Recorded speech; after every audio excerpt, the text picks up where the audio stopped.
এবারে আমি মঞ্চে ডেকে নিচ্ছি ইসলামী আন্দোলন বাংলাদেশের নায়েবে আমির মুফতি ফয়জুল করিম হাফিজাহুল্লাহকে বিনীতভাবে মঞ্চে আসার জন্য হুজুরকে অনুরোধ করছি।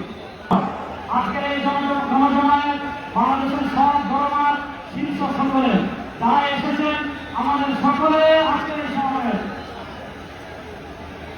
আমরা আপনার